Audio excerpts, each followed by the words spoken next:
Excellencies, dear colleagues, good morning, good afternoon, or good evening to who is with us on WebEx or is now watching the video of this event. The Geneva Climate Change Consultation Group, known as GECO, and the Geneva Environment Network have the pleasure to welcome you today to a side event to the ongoing 50th session of the Human Rights Council. I'm Diana Rizzolio, the coordinator of the Geneva Environment Network, also delighted to support the GECO members with this event.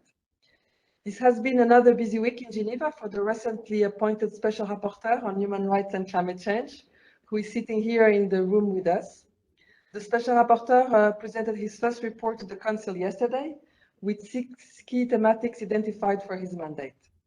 In this session, we will be discussing the challenges faced by rights holders in asserting their human rights when it comes to climate change, in having climate-related human rights violations recognized as such, and in having policies to protect these rights explicitly implemented. The Human Rights Council has been able to develop over the last decades, both through its own normative work and through the activities of its special procedures and other subsidiary bodies, preventive and protective approaches in various fields. The questions that we will be exploring in this session with the Special Rapporteur and other leading experts that have joined us virtually are: how can this experience benefit the people facing climate-related challenges? How do human rights strengthen both preventive and protection measures? How can they be easily activated by the people concerned? Which are the urgencies and priorities for these people and communities? The event is structured in 3 parts. In the first part, you will hear testimonies from the field. In the second part, to be moderated by Yves Lador, the Geneva representative of Earth Justice, who is also here in the room with us. Leading experts will be introduced by Yves and will discuss the protection of the rights of affected people. And in the last part, the Special Rapporteur will provide his perspectives. Before we proceed with the first part of this event, let me remind for who is online with us that you can raise your questions by using the Q&A box, which we will address later in the second part of this event. The summary and the video of this event will be available online as usual, and the link on the link that my colleagues have been sharing in the chat. And also the links to some of the resources that will be shared will be also posted. Proceeding now with the first part of the event, we will hear testimonies from some are pre-recorded and some are with us online, from communities and individuals from various parts of the world, as you will hear and see. You will see or hear, indeed, how these communities are directly impacted by climate change and how this is affecting their rights. We will start by watching a video from the Lisliana community in the Solomon Islands, where it's a community that has a growing population of children and youth. And it has been observed that the frequency of the high tide is increasing every year and at an unstable rate in the place that you will see this video. That has been proposed by Dominicans for Justice and Peace and by Franciscans International, and was produced by Alex Akwai from Sulugatan Production. So my colleague will now launch the video.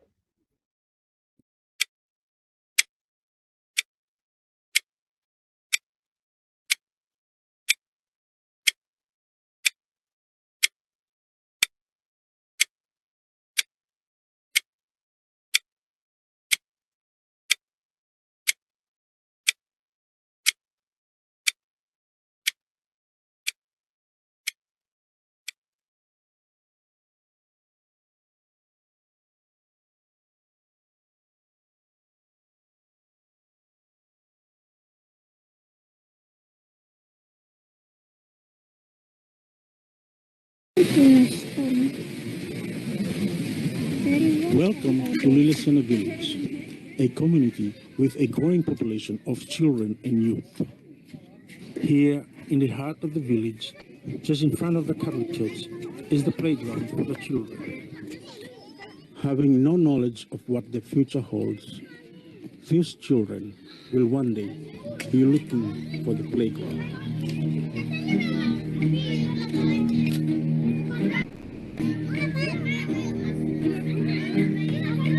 Who can say where the road goes?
From South Pacific, we will now move to another part of the world, to Canada, Vancouver, where we'll hear from, actually not from Gabrielle Peters, who has wrote the testimony, but from Spring Haves, the testimony of Gabrielle Peters, who is a disabled writer.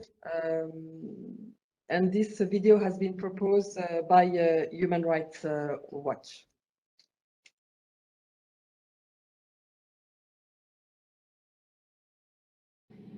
Hi, my name is Spring Hawes. I'm here to relay to you the words of Gabrielle Peters. She says, "It's an honor to speak here today. I live on the unceded territories of the Musqueam, Squamish, and Tsleil-Waututh nations in what is known as Vancouver, British Columbia, Canada. Like a plot from a Greek tragedy, Vancouver's world-class aspirations were fulfilled by becoming a world leader in unaffordable housing and multiple other human tragedies, including the deaths of 595 people in a week of climate change-induced extreme heat and poor air quality. In my opinion, these things are not unrelated. There's an inverse relationship between the value placed on the accumulation of wealth and the value given to human lives. There's power in sharing our stories, but I do so with hesitation. We exist in a world that, at best, infantilizes us. We must be given control over how our stories are told, which parts we share, and the context we put them in. We must not be relegated to simply narrating our suffering under the oppression of ableism without given the opportunity to share our knowledge and the insight that it provides us. I'm disabled, poor, and live in social housing. I'm also a commissioner on the city's planning commission. During the heat dome, I worked with another commissioner to write a memo on heat and air quality mitigation measures the city should adopt. Building hope is my way to cope. At the same time, I developed a headache, nausea, became short of breath, and eventually I struggled to put thoughts together. I felt helpless, as in without help. I knew I could die. At one point, I thought I might. There's a difference between facing the prospect of death because it is part of the reality of being human, and the prospect of death because you've been put in a situation where you should and could survive, but have been denied the tools and means to do so. Disabled poor people are rendered helpless by policy decisions made by people with power we don't have, who deflect responsibility for their choices by telling us it's our personal responsibility to navigate intersecting systemic oppressions. Disabled people won't survive climate change if it isn't in the plan for us to do so, and you can't plan for us without us. But first, I need you to reassure me that the plan isn't, in fact, for us to die in order to lighten the lifeboat.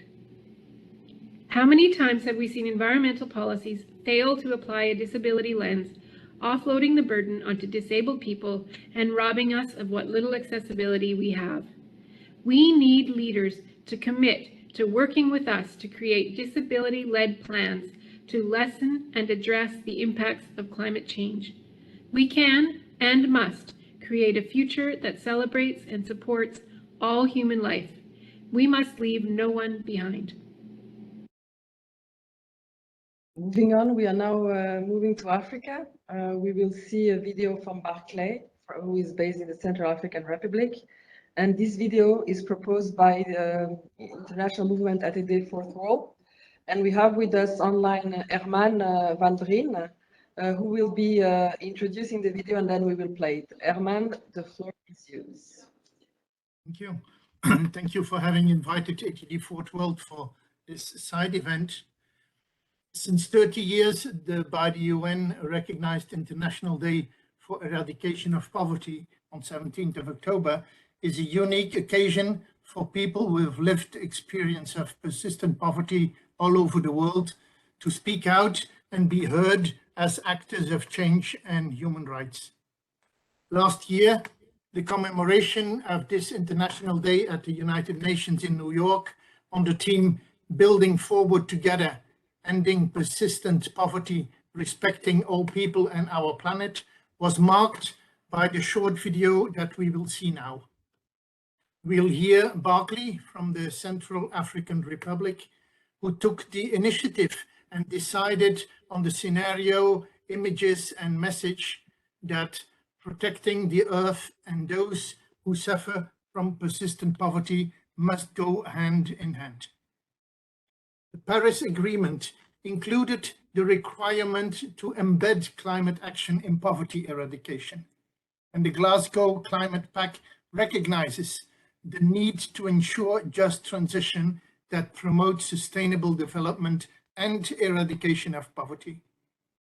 It is urgent to translate these commitments into recommendations, guidelines, rules, mandates, procedures, and financing and evaluation mechanisms related to climate change. This is indeed urgent because, as we will see in this video, in the Central African Republic as elsewhere, we continue to give a green light to foreign powers to impoverish its natural resources and its population. Thank you.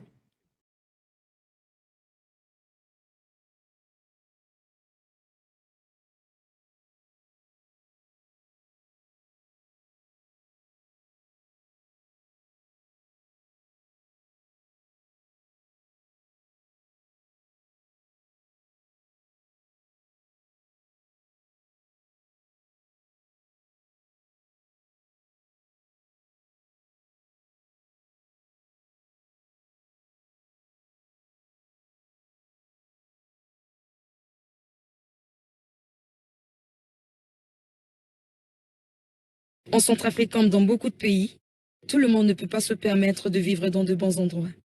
Les plus pauvres surtout sont obligés de s'installer dans des lieux instables, inondables, dangereux ou pollués. Ils vivent en première ligne de l'impact du changement climatique, conduisant à la perte de moyens de subsistance et à l'aggravation de la pauvreté. Barclay, ramasseur des ordures, sa femme Cindy et leurs 3 enfants s'étaient résignés à vivre dans un quartier dangereux.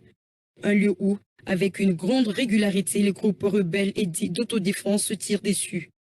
Barclay avait été soulagé de pouvoir s'en éloigner pour s'installer aux abords de Lubangui. Il a trouvé une chambre à louer pour y mettre sa famille en sécurité, et puis les inondations l'en ont chassé. C'est vrai que des inondations étaient prévisibles, mais l'ampleur du désastre cette fois-ci montrait des signes tangibles du dérèglement climatique. Certains plus informés expliquent le phénomène par plusieurs causes cumulées qui se résument à une maltraitance sans foi ni loi de la nature. La coupe du bois sans retenue fragilise les équilibres naturels. Tous les jours, des arbres centenaires couchés sur de grands camions, des convois sans fin quittent le pays. Les fleuves et les rivières sont aussi malmenés, détournés de leur lit naturel pour irriguer les exploitations d'or et de diamants, souillés par les produits chimiques utilisés dans l'extraction minière. Poissons, insectes et autres petits animaux meurent en silence. Dérèglement climatique, cupidité des hommes, ce n'est pas la littérature. Barclay et sa famille font face aux conséquences de ces maux qui dégradent la planète et divisent l'humanité. Yeso asi ang bungo litie itarati kanga lege na ungo chinguti bale na nguso asara alondo langangu klo mingi asara si iling bibeni pepe nguni alindati datie na loro isoame ngeti ngana keta kumbati inga meni doso iling biti goda pepe ingba imulege iki na gbe vakati so na bageti Fatima lasi iki langoda. À 27 ans, Barclay est un travailleur infatigable. Avec son chariot, il sillonne tous les jours les quartiers de Bangui pour ramasser les ordures. Son travail est capital, mais il se retrouve au point de départ. Il a encore de la chance, pense-t-il. Ambena sewa so ala ling bimbeni pepe ala ingando so la petit godapa ala ngba ti lango na gbeti bash ti kumo boko chazo menangangu ti tereti veni lasi isara keta kwa ti tene iso asewati ti tene iso asewati ngana kete ti bikiti so isara mingi tambeni a itati so langba ti bapasi na tonso lani yeti ngangu asi na yati ndoso kwa ekeda ma inga mbeni pepe yeso ipeti sara lasi inga na kete ateneso itene sianglingbe tiso na yati yeso kwa isara. Barclay continue son activité, contribuant à sa mesure à l'assainissement de son environnement. Comme Barclay, des millions de familles vivent le même sort. Ils s'adaptent, s'acharnent, résistent en gardant la tête haute. Toujours à la lisière de la survie, faisons tout pour que l'avenir de leurs enfants soit différent de leur vie d'aujourd'hui. Leur expérience, leur compréhension des réalités vécues ne sont que trop rarement partagées. Cette connaissance pourrait pourtant éclairer nos réflexions et nos décisions sur la construction d'un monde plus juste, doté d'une économie respectueuse de l'homme et de la terre.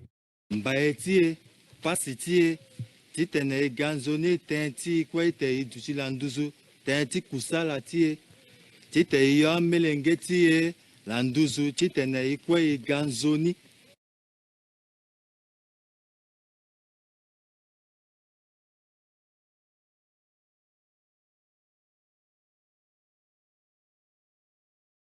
Thank you, Herman, and thank you, Barclay. The next testimony is online with us. We are moving again to the Pacific, not to the Pacific, but to Asia. Herman Kumara is the head of National Fisheries Solidarity Movement, NAFSO, in Sri Lanka. And his testimony has been proposed by ESCRnet. Herman, we are going now to put you on stage, and we are delighted to have you with us. Please. Okay, thank you very much for giving this opportunity. It's an honor to speak here. And I'm also representing the World Forum of Fisher Peoples, and we are coming from fishing communities, and fishing communities supposed to be one of the worst hit due to climate crisis. And one of the major threats to our lives is extreme weather conditions. You may have heard about many of the cyclones, gales, storms in our region, in Asia, and also in the Pacific. So we our people face a lot of displacement, also property destruction, and damage our settlements. Mainly our houses are being washed away. So we are losing our fishing gears. So that goes to serious effects on our livelihoods, because once something disaster happen, there is no proper compensation process by the states. So states are responsible for these type of measures of their citizens, but we are really down with that. And people are continuing in IDP camps, internally displaced camps, for a long period of time without having proper mechanisms to resettle them in safety places with proper food, also water facilities, or basic needs, and also electricity and so on. So people are really suffering in those camps for long periods, and their livelihoods and resettlements are not being properly compensated. And also, the education of their children have been affected. Second thing that I want to highlight is that the sea level rise because of this climate crisis, but it is almost already highlighted here, so I don't want to go into detail, but one thing I should highlight here, it is that the sea erosion, not only the sea level rise and invasion into the land, but also the sea erosion affect the coastal communities. It also affected destruction of many of the coastal communities, coastal people's life, and their fishing gears and livelihood. So we became climate victims, and without having compensation adequately. The third thing I want to highlight here is that marine protected areas, a vast number of people are being now displaced because of this marine protected areas, because it's coming top down, not necessarily having proper consultation with the people and having proper dialogue with the people, and also without having free, fair, informed consent about these development activities, so-called development activities among fishing communities. So there are historical reasons of this. We all know about this. The extremism, imperialism, and colonialism cause serious damage to this. These are the major reasons behind all these things. But how far our states are ready to address this issue is one of the biggest problem that we are facing, because they need to be accountable, but they are not really accountable. As fishing communities, in 2014, that we came up with one of the major achievements as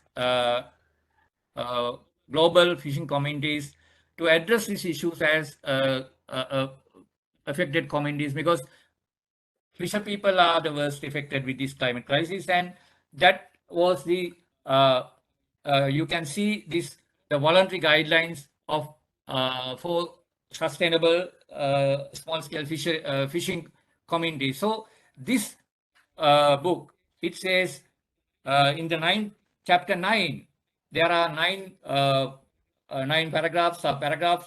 You can see how they propose the disaster risk reduction and climate change mitigations in fishing communities. They are based on the human rights based approach. So that is, I am not going to give details of this one, because you can refer this, and maybe you have already referred. So I don't want to give this, but that's one of the major things, that 154 countries endorse this. So we urge from the expert panel to consider how we make accountable our states to, because this is UN agreement. So the UN system can. We have lost Herman, so I propose we'll give him a chance to finish what he wanted to share with us a little bit later. And we will now move to Africa for the last testimony. We will hear now Violette Nisika, who is a lead farmer in the Tara Agricultural Camp.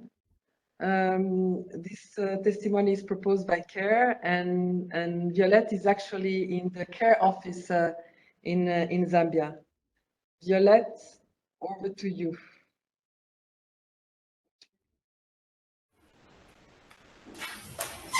I'll talk about climate change impacting on human rights violations.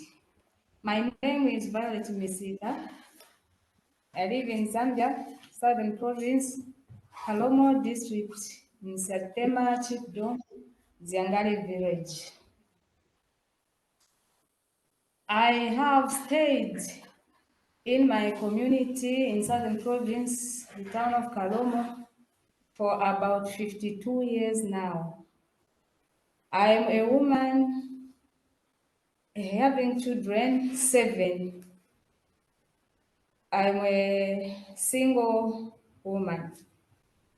Now on climate change, in the recent past years, I have seen the change on the onset of rain seasons. Rain season used to start on early November to December, but nowadays it starts mid-December and November. What I've seen on climate change, this implies a shorter farming season and low crop production in our community. Rivers which used to flow nearly every year throughout the year, nowadays water finishes within March and April. So as a result, we have no enough food. Another thing, the most problem we face as women and the children, girl child, in our traditional women and girl child are the people who work hard trying to fetch out where to get water to use in the family. So every time those people are struggling to get drinking water in some few water points. But we need to be helped on this one very much. The future of my children and ultimately the community is uncertain because of the factors I have mentioned due to the climate change. And therefore, the call to the government and other partners is that they come to our aid by promoting climate change programs like what CARE is doing in our community. In investing water harvesting, for example, constructing of communal dams and can benefit both human and livestock. Protect of forest and water sources, help community in adoption of attentive livelihood, income generation activities, especially for women. So we need to be helped on boreholes, sinking boreholes and the communal dams. Thank you for that.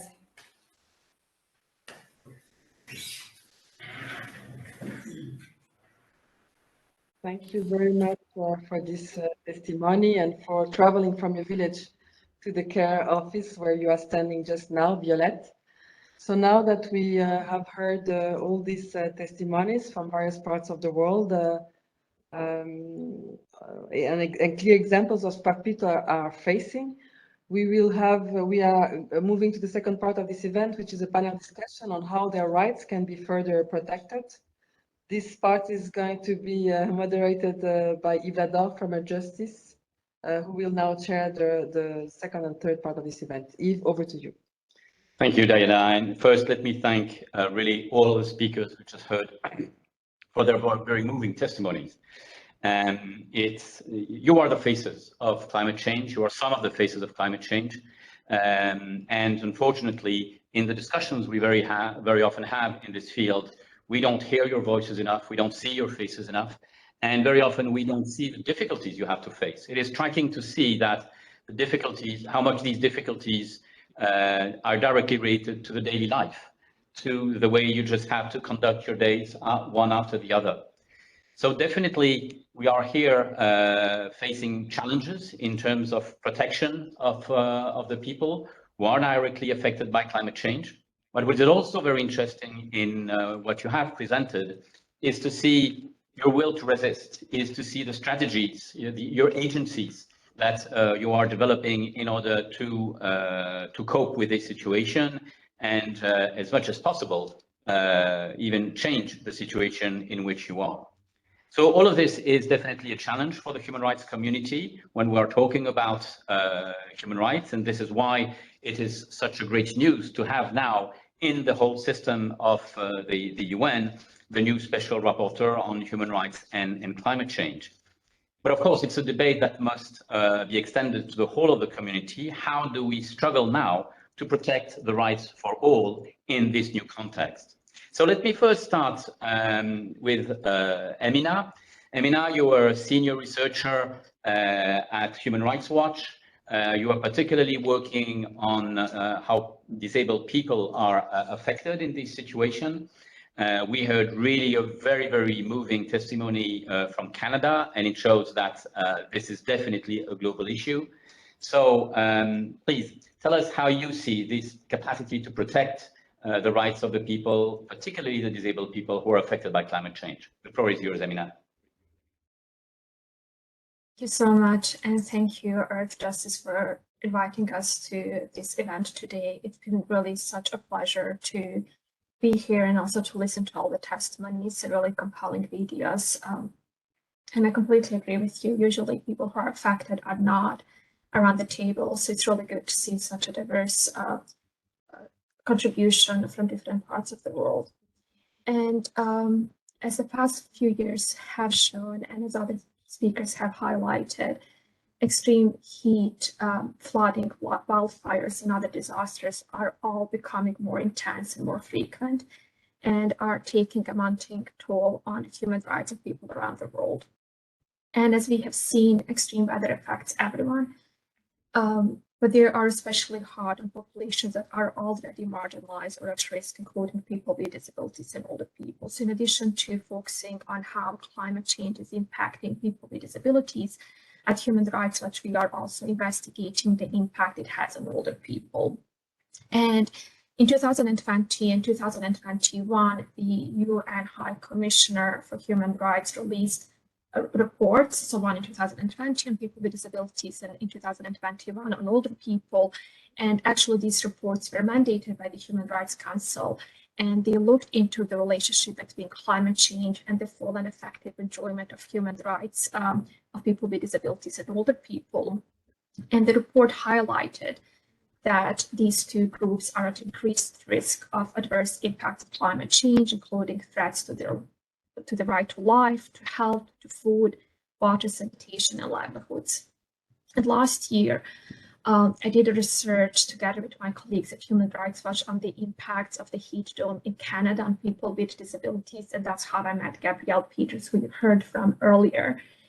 And we looked into how the heat dome impacted older people and people with disabilities. And 79% of people who died were people of age 65 and older. And while a year later, there's still no reporting on how many of the older people who have died also had a disability or any other data on the impacts of last year's extreme heat on people with disabilities. We know from previous data, for example, the one from 2018, when Montreal experienced heat wave, and when 25% of those who died had schizophrenia. Something that was mentioned in previous speakers, especially Herman spoke about it, what we also found in Canada is that social isolation and socioeconomic factors, such as disproportionate rates of poverty, compounded all the problems that people faced in Canada. And almost all people have interviewed who had difficulties coping with the heat lived in subsidized housing and poverty. And I mentioned earlier the data on people who have died, where the vast majority were older people. But what we also documented in our report is how the heat dome and lack of government response impacted people's physical and mental health, where many people describe being in fear for their life. And since we are here today to talk about the human rights procedure that are available and should be used to protect the rights of people with disabilities and older people, it's really important to mention the UN Convention on the Rights of People with Disabilities, which is really the only human rights treaty that requires states to ensure the protection and safety of people with disabilities in situations of risk, including the occurrence of natural disasters. And the convention is a really strong instrument. It's been ratified by 185 countries, and this provision on protection and safety can be found in Article 11. And looking at the UN Convention on the Rights of People with Disabilities, and then the fact that there is a committee on the implementation, so it is a body of independent experts that monitors the implementation of the CRPD at the UN level. We call it the CRPD committee. The committee has an important role to play and should step up and ensure Article 11 is implemented. So, for example, the Convention on the Rights of People with Disabilities in its Article 11 also includes, you could read it and interpret it to include a human rights obligation to implement effective mitigation policies and adaptations policies that would ensure safety and protection of people with disabilities. And unfortunately, the recent research published by McGill University and International Disability Alliance found that less than 1/3 of state parties to the Paris Agreement mention disability in any way in their climate policies. And even when they do mention disability, it's mostly broad in nature. By example, noting just vulnerability of people with disabilities. And just as you mentioned, people with disabilities have their own coping mechanism, and something that Gabrielle spoke about in her remarks, and should not only be included as vulnerable group, which they are not. It's people who are put in a vulnerable situations, but also people who have a lot to contribute to this discussion. So going back to the human rights procedure, like one thing that we would really like to highlight is that the CRPD committee should pay specific attention to this aspect. Are the national climate policies inclusive of people with disabilities? And other UN bodies and governments should take into account the disproportionate impact of climate change on people with disabilities and older people. Governments should develop climate mitigation and adaptation policies that will prevent and minimize the adverse impacts. And again, talking about consultation, people with disabilities, older people, and representative organizations should be meaningfully involved in developing climate mitigation and adaptation policies in the spirit of nothing about us without us.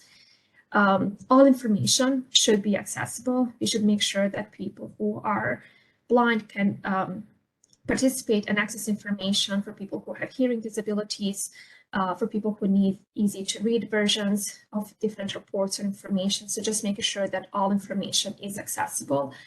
And finally, I will end up by saying that we need systems level change on the inclusion of people with disabilities and older people. As we have seen in our work on conflicts and other crises, without a dedicated awareness and targeted indicators on people with disabilities and older people, they will continue to be an afterthought. So I will stop there for now, and thank you so much for giving me this space. Thank you very much for your contribution, and indeed you're highlighting how it is important to involve the people in the decision-making process. Let me turn now to Sandra Epal, who is the International Advocacy Director at Franciscan International. And Sandra, we just heard, talking about reports. There was also the very interesting guideline that was presented by Herman. So it showed that these type of documents can be useful for the people on the ground. We just heard the importance of a convention and a treaty body. How do you see the challenges for these bodies and for those who work on these instruments when they have to deal in the protection of human rights in the context of climate change?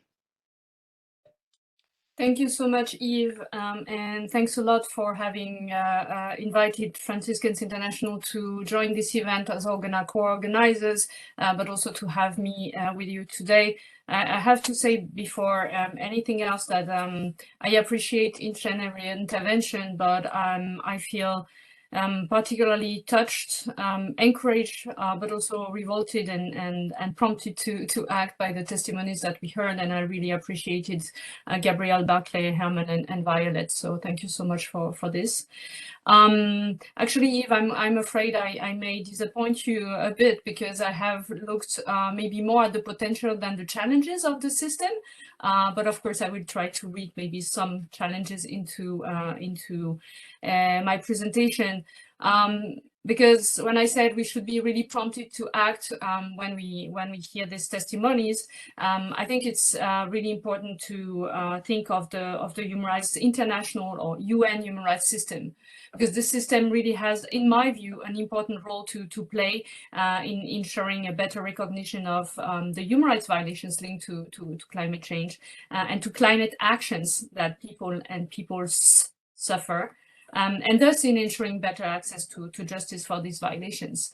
And I guess my colleague Massimo will look more at the normative side of things and how we can use more international human rights law to better protect human rights in the context of climate change. But I really want to just focus on, again, more this instrumental or like the practical ways we can try to use the system as it exists. And some of my comments are general and some may be more specific to the context of climate change. I think in general, the more the system produces these UN human rights systems or these experts and committees, of which we've heard examples already in the precedent contribution, the more the system produces reports, thematic reports in particular, that establish the link between climate change and human rights, the more we can use them to work around the difficulty of providing this causality link between climate change and human rights violations. So I think this was highlighted in the concept note and in the description of this event. And I think this is one of the challenges that we have, all of us, in particular, in general, when we work on these issues. And so I think all the thematic reports that recognize this nexus between climate change and human rights violations and challenges really contribute to make our work a bit easier. Also, I think it's very important in the same vein that all these reports and pronouncements from the international community through this UN system that show this linkages between climate change and human rights violations give an added layer of legitimacy. Not that human rights defenders need legitimacy for their work, but it adds this layer for all of those in the world who actually fight climate change and climate injustices. To give it a human rights touch is a very important issue. It's a very important element, and also not only in and of itself to show that it's about justice and it's about rights, but in their work, but also because it can trigger very practical protection mechanisms for environmental human rights defenders and those who work on climate change related issues, both at national and international level. So that I feel is always important to highlight. I think the system also offers ways to react urgently or specifically in individual cases of violations of rights. So we have the possibility to mobilize the system through asking special rapporteurs, as we have Mr. Jan Frey with us, but we have colleagues of him, other special rapporteurs, UN experts who can send allegation letters and urgent appeals in cases of violations of rights in the context of climate change. And that is a very important mechanism that can be triggered and mobilized when violations are about to happen or when they have happened already. Also in that sense, I think that the visits to countries and thus to specific communities and people can do is very important. It's a very important avenue to make the system more accessible and also to make the situations on the ground much more visible. There are similar options as well with the treaty bodies who may have interim measures. We know from the committee, the Human Rights Committee, that it has been used, but also I just wanted to highlight one mechanisms because Emina has spoken about CRPD, the Committee on the Rights of Persons with Disabilities, but we also have the Committee on the Elimination of Racial Discrimination, who has an early warning measures and urgent procedures mechanisms that can be accessed relatively easily and quickly.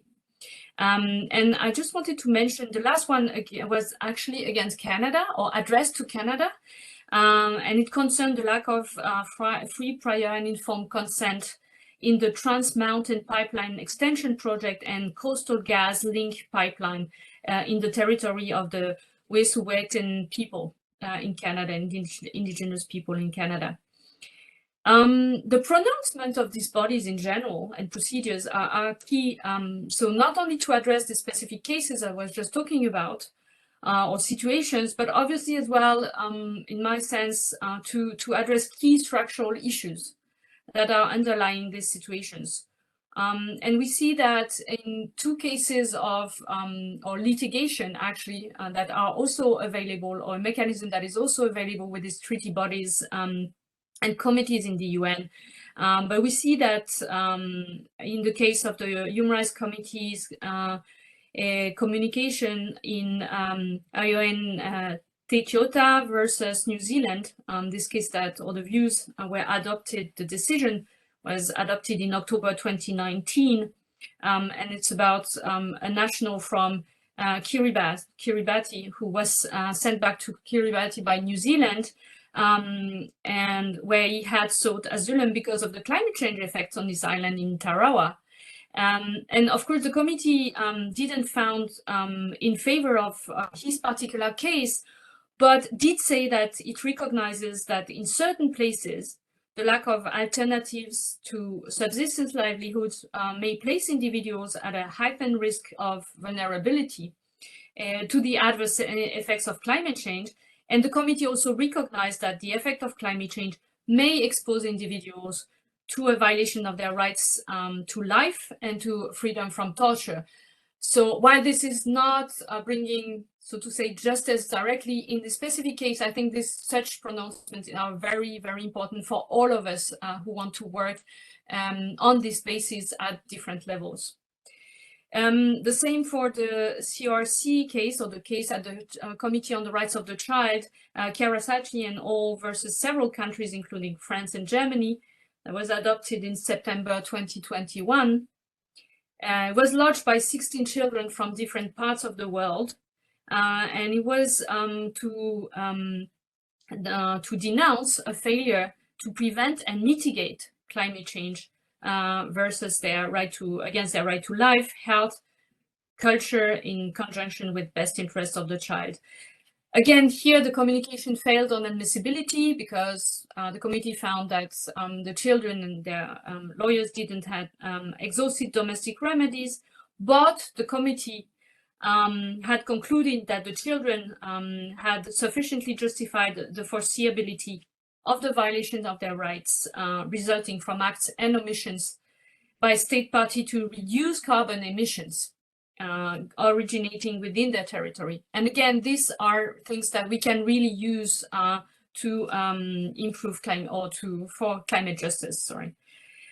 The UPR has also, so the Universal Periodic Review, this peer-to-peer state review regularly, has potential, although so far I think we see that the recommendations from states to other states have been made mostly to the most affected countries by climate change to protect better their people on the effect, but I think we are still lacking clear recommendations to big emitters. So not only countries affected by climate change in primary or at first, but really also we need to not only look on adaptation but also on mitigation and loss and damage, as well as finance. And maybe we should also work more so that the consideration is also on NDCs, on nationally determined contributions, and how UPR recommendations can help to bring human rights into them. So there is a number of things that can be done in terms of protection. But I want to say my last points maybe more on this, the aspect of prevention, which I think is obviously even more important. So before all bad things happen that can happen, to try to contribute to prevention of harm and of violations of human rights. And I think to the latter, to this prevention, I think we need to really acknowledge the important role in terms of policy guidance, including on budgets, national budgets, etc., that UN bodies can play. And I think this is especially when special rapporteurs like you, Mr. Fry, when you will go on mission to countries, I think, or comment on legislation through your communications with governments, you really have a powerful tool to try to improve policies in general, and also through the more general advisory role of the Office of the High Commissioner for Human Rights, for instance, with initiative like SURGE, where you have economists and human rights people working together to advise states how they can better shape their economic policies and financial policies. Of course, there are also expectations on special rapporteurs, and especially the special rapporteur on climate change or human rights, to contribute to policy coherence in mainstreaming human rights into international negotiations, including climate negotiations. But also we have seen from Herman with the FAO guidelines that, you know, there are other forums that may be relevant for this kind of mainstreaming of human rights and to uphold human rights principles of transparency and meaningful participation in this negotiation, as was mentioned by Gabrielle. So that really, through your mandate, you can also empower people to be part of these negotiations. I think you will have a key role. Let me conclude really this time, sorry for being too long. But really that's one of my favorite sentences. I always say that the system is not only what it is on paper, it is what we make out of them, what we make out of the mechanism and of the system. So we have to be smart, and especially we have to really work across the levels, the local, national and international level. Otherwise, all the colleagues who spoke today will have issues to access the system. And I think that was one of the questions that Diana posed at the beginning. So we really need to work together. Thank you so much. And I stop there. Thank you very much, Sandra. And let me start by saying that highlighting the potential of all these mechanisms is precisely a way to answer to the challenges I was mentioning at the beginning. So thank you for your presentation, which is really right at on the spot. Let me turn now to Massimo. Massimo, you are a senior legal advisor at the International Commission of Jurists. It is great to have you with us. And the International Commission of Jurists precisely looks very carefully at these legal issues, the institutional mechanisms, and also, as Sandra said, the value and the effectiveness of the norms. So what is your view after all what we've heard from the testimonies to the excellent and wide description of some of the possibilities of the human rights mechanisms? How do you evaluate this on your side from the ICJ? Thank you very much, Yves. Thank you very much, everyone, for inviting the ICJ to this event. And thank you very much for your question, which is very actual. I must admit, I will try to be as short as possible, which the previous contribution made it very easy because they were very complete. I think the challenges today to protect the environment, but particularly to fight climate change, are pretty mushrooming, but basically they're mushrooming because also the opportunities are there. There is one sentence from Herman Kumara that says, how do we make states or any actor that is causing climate change, because there's not only states, accountable? And I think that is where we have to look at what's the legal framework we have today. I think Sandra was very incomplete in showing what are the opportunities we can use.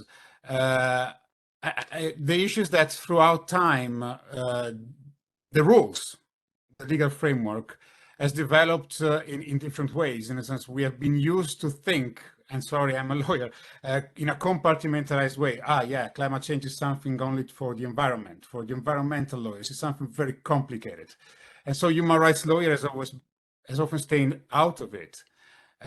We got 20 years ago, the movement started in the Americas with the rights of indigenous people. That's why actually we have something very developed there, because we started with the groups that started to be mostly affected by violations. Now we have crises that affect absolutely everyone, and we start to see with the decisions that Sandra was mentioning about Etiota, with the case of Kirasaki in the Child Rights Committee, that actually this is now the challenge that is affecting everyone, future generation, older people, and therefore I think there is even a more powerful argument of why the human rights legal framework is important.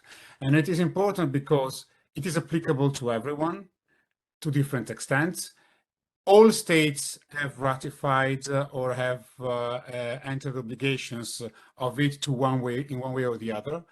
And this framework can be useful in different ways. There is an instrument, what I call an instrumental way in which it can be useful, basically by enabling people to claim any violations that may affect them linked to climate change.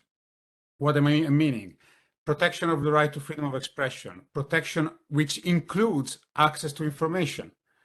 So access to information about projects that may harm the environment, projects that didn't have an environmental impact assessment on climate change.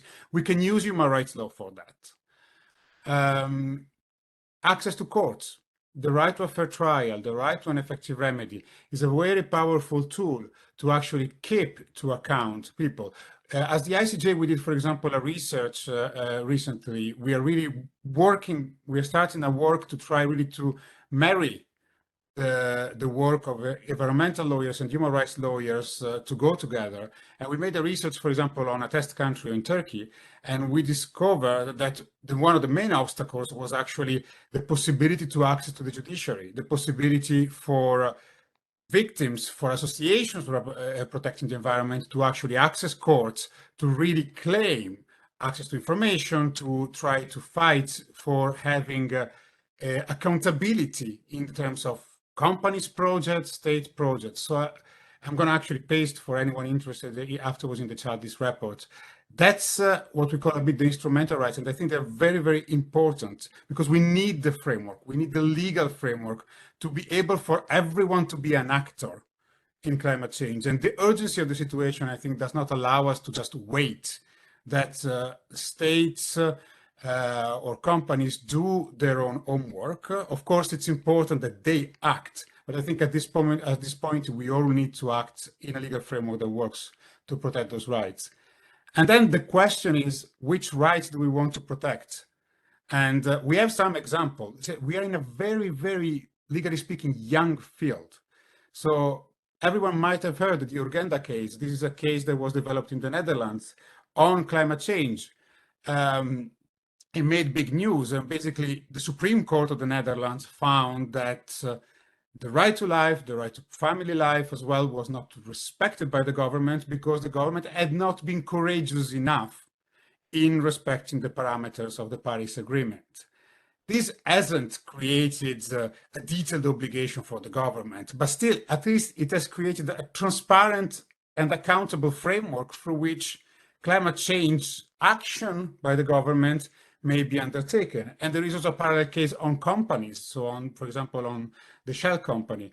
This is not only an adversarial thing. Many times states, etc., sees that as an adversarial thing, but it creates a predictable legal framework of obligations.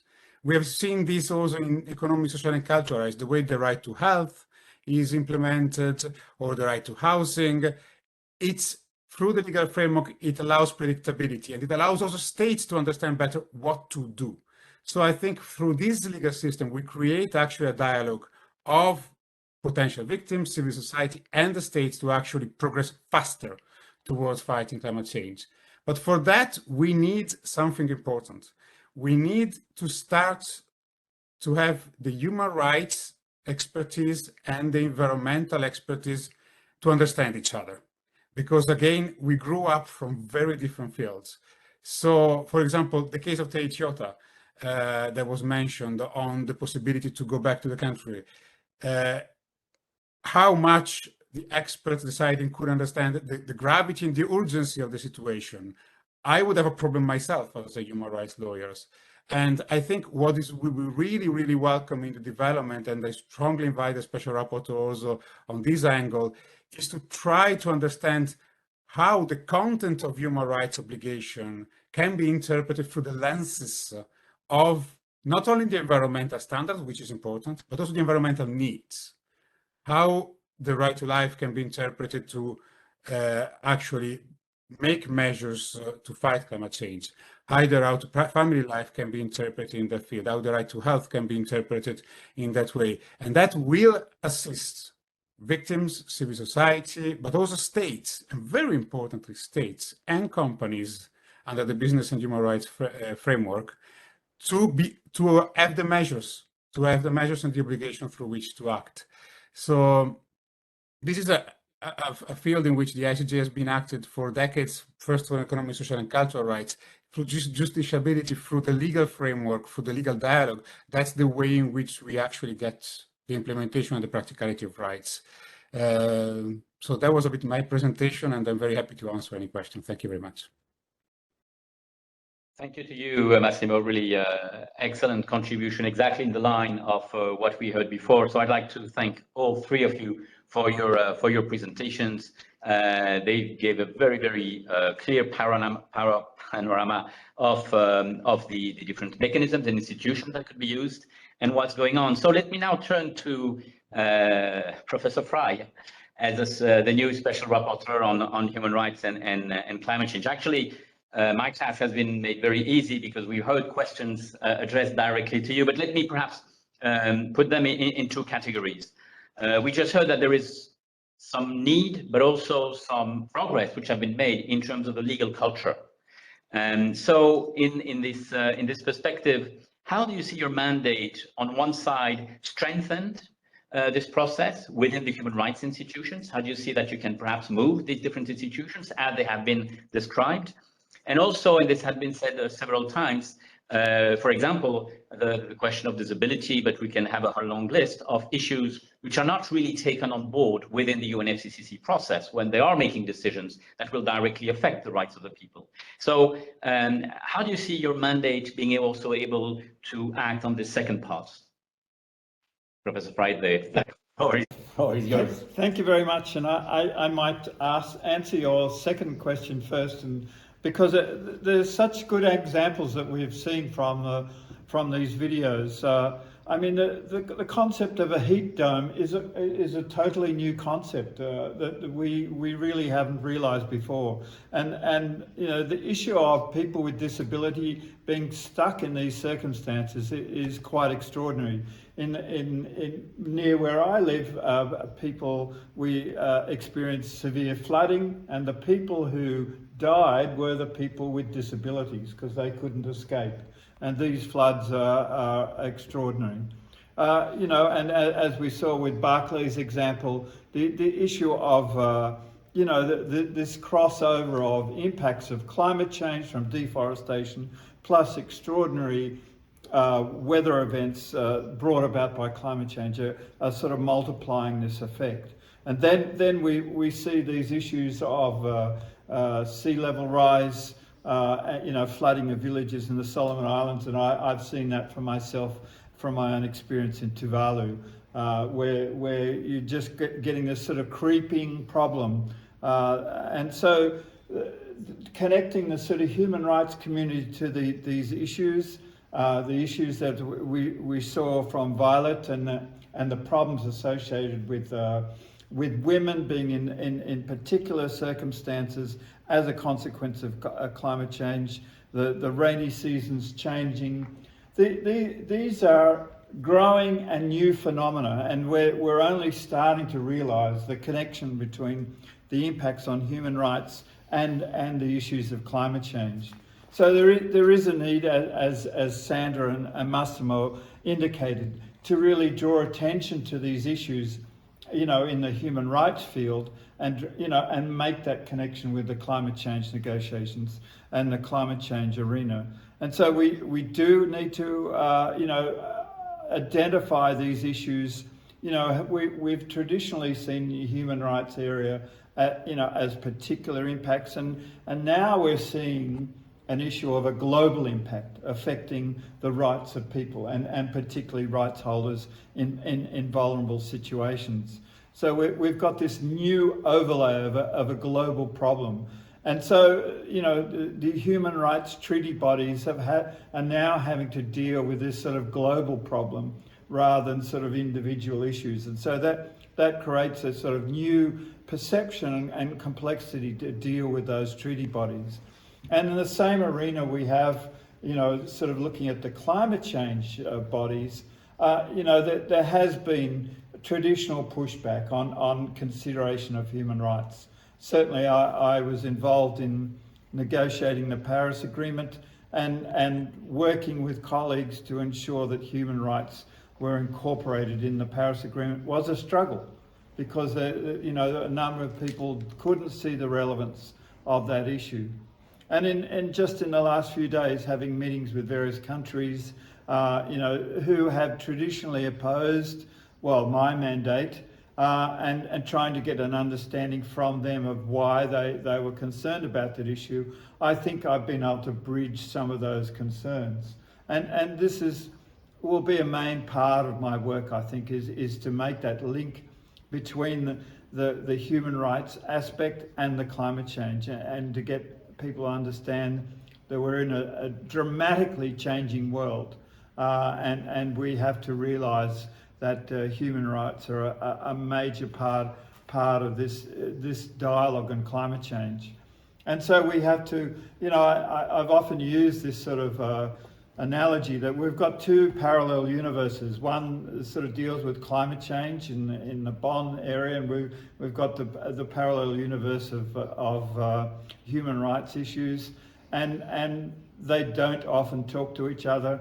And that will be a major part of my work, is trying to bridge those two universes, I guess, find a wormhole, I guess, between those universes and try and bring those messages. And I think, you know, the powerful messages that come from those sort of stories of people on the ground cannot be ignored. And I think that's a critical part that I'll try and do my best to bring the stories from people on the ground into these arenas will be a critical part of my work. Thank you. Thank you very much. And indeed, you have already here quite a number of interesting stories that need to be told in wider forum. So let me turn now to the Q&A and see if ever we have already received some questions in the chat. But meanwhile, I wanted to also ask the other panelists if ever there was any elements they would like to react from the other contribution that were presented. Is there any reaction from Emina, Sandra, or Massimo who'd like to add a word on what they had already said before? Yes, Herman, please. Yes, thank you. Can you hear me? I'm very glad, Professor Fry, what you said about people on the ground cannot be ignored. What also Gabriella was speaking about, disabled and poor women who said, you can't plan for us without us. And Herman Kumara calling for a dialogue with the people, considering them. So I think exactly in the same way as we listen more and more and investigate to understand the most vulnerable ecosystems and species on what they need, how they behave, how they interact, what conditions to create to respect and protect them. In the same way, we can and should listen to people who are not heard and yet already and the hardest hit by the climate changes, and to take into account their experience and intelligence and strategies in front of multiple crisis situations where poverty, exploitation, dehumanization, discrimination, social and institutional maltreatment come together. So we really support your mandate, Professor Ian Fry, as Special Rapporteur, because it's, I think, a major opportunity to prevent the already ongoing climate apartheid through giving voice and organizing direct participatory dialogues and processes with people who are already, as I said, the first and worst impacted today by climate changes. So reaching the furthest behind first in the design and the implementation and monitoring can really become, in our way of view, one of the most promising ways for all human rights centered climate action. And I think your mandate will be a real chance for that. Thank you. Yes, thank you very much. And I think this is a critical point. And I think, you know, we tend to work in sort of ivory towers within these negotiations on climate change and in the human rights arena. And you know, people are being left out of that discussion. So, you know, the next COP is being held in a very fancy resort, which costs a lot of money to stay at. And the people whose, you know, we need to hear their stories are not going to be able to make it to the COP. And so we have to explore ways of bringing those messages to the people that count. And so I'll be trying to explore that as much as possible. I certainly, I heard from some people, some gender groups from Colombia who said the best form of communication they have, the people in the remote areas, is they've got phones, but they don't have enough money to make videos, but they can send WhatsApp messages. So maybe we have to create, a special communication app, for people to use WhatsApp as a way of bringing the voices from the ground to the community. So I'll be looking at that. Then means we could have an event a bit like this one, directly at COP27. Yeah, I certainly hope so, and I would look forward to us having this COP, and yeah, like you say, having it in a format that we can bring the voices from outside into the COP. Dana, I think we have other proposals. Yes, please. Thank you for giving me time. Is there any plan for us in Zambia that we have requested water? Is there any plan to help us so that we can do agriculture throughout the year to reduce the problems brought by the climate change?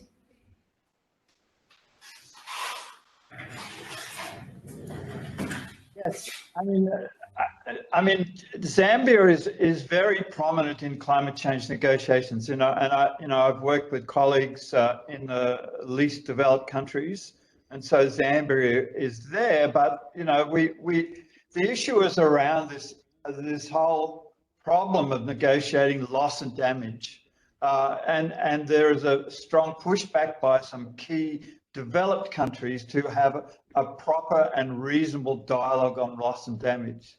So I certainly hope that I can use my mandate to draw attention to the issues that people are facing on the ground, like your situation, to really clearly identify the costs, the human costs that are being affected by climate change now, and bring that to these international meetings. Okay, well, thank you very much. This is very useful. Is there any other comments that would come from the panelists? Yes. As you can see, I'm switching from one screen to the other, so that might, great. Sandra?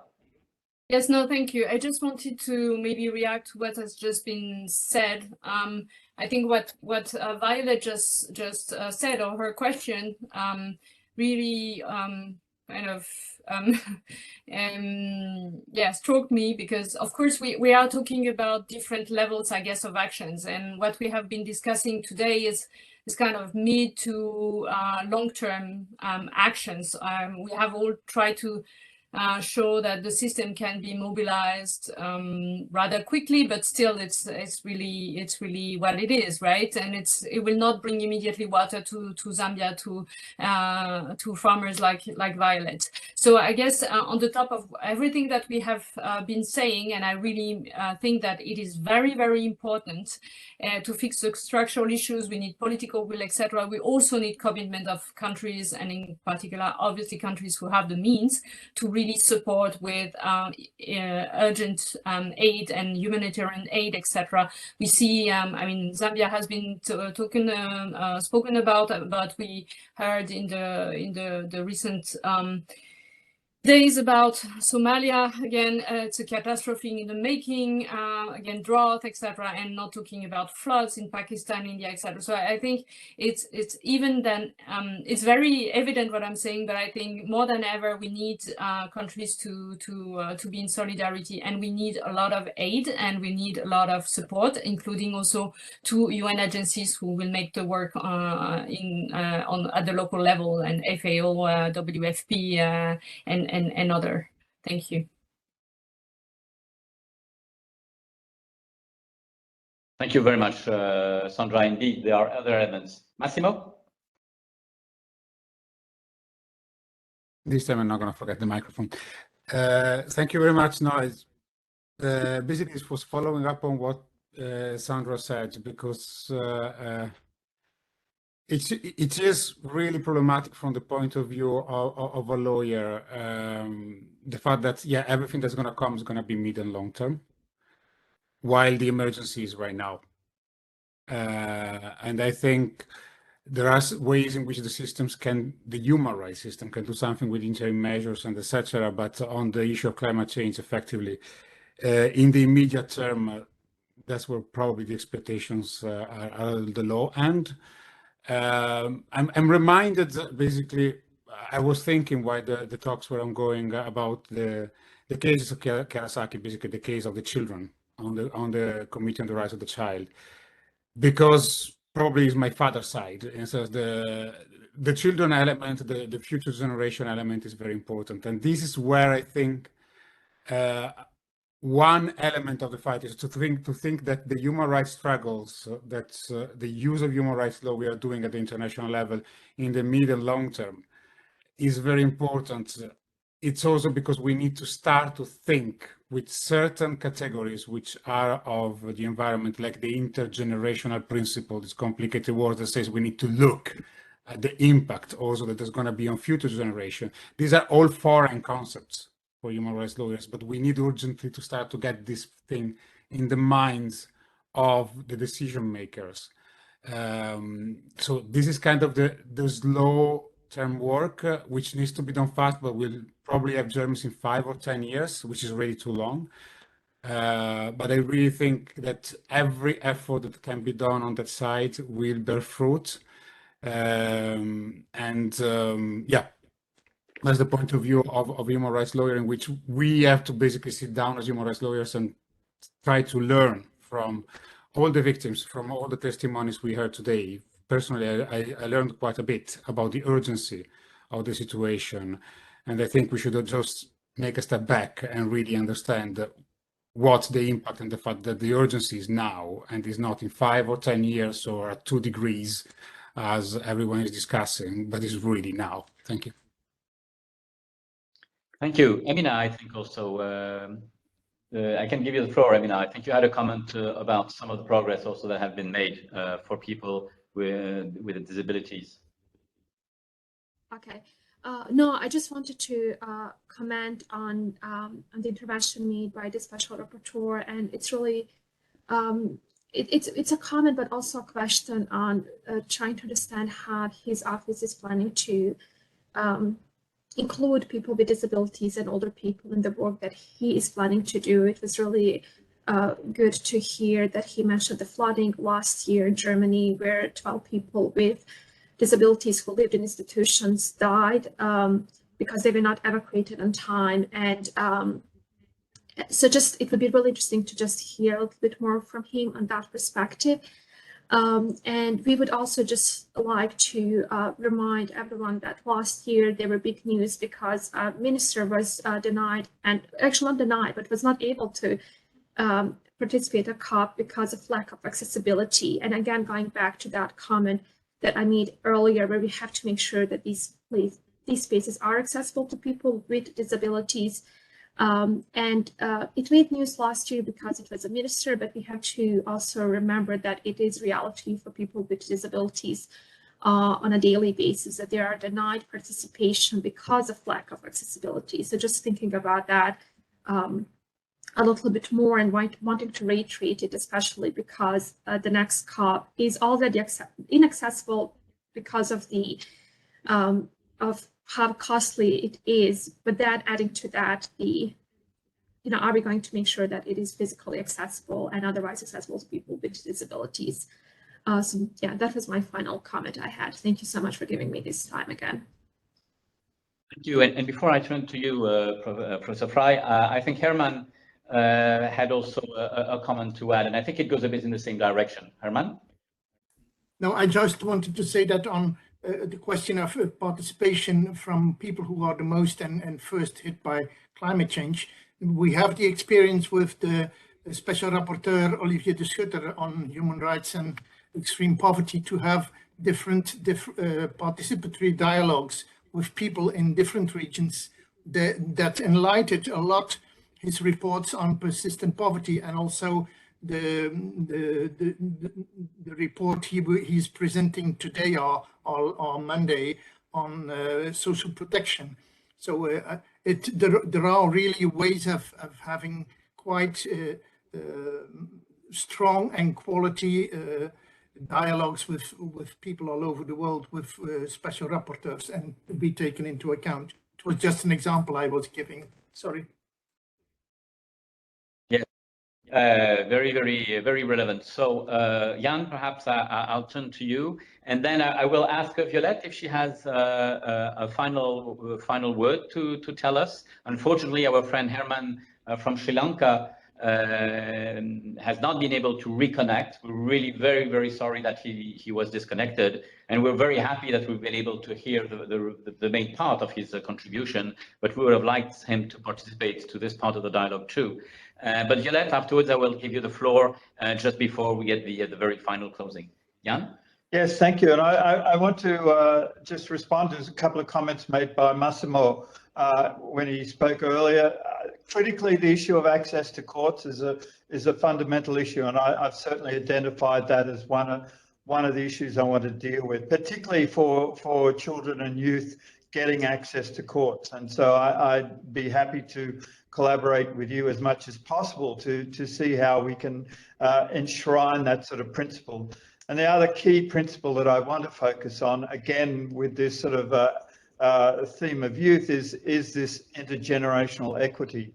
We have to provide the provisions, the law to ensure that that the courts are aware of this principle of intergenerational justice as a fundamental element of a human right. With respect to what Amina has said, this issue of accessibility is a critical one, and we just have to find ways of dealing with this. I used to be on the Bureau of the Climate Change Secretariat, and it was always a difficulty we had in trying to get them to accept the fact of where they decide on the locations of these COPs. And it's becoming a greater competition. It's a sort of beauty contest almost now, where COPs are held. And because of the costs, they're making the COPs are becoming less and less accessible. So I'll keep bringing that message to the climate change people, and let's explore all these innovative ways of accessibility. And I thank Herman for his ideas. I have had discussion with Olivia about his participatory dialogues, and hopefully I'll be able to initiate similar processes with my mandate as well. Thank you. Thank you very much, Professor Fry. As I said, I promised I would give a final word to Violette. Violette, we really appreciate the effort you've made to be with us. We really also want to thank CARE for making this possible. So we really want to hear a final word from Zambia before we bring this meeting to a close, and then I'll give back the floor to Diana. Violette, the floor is yours.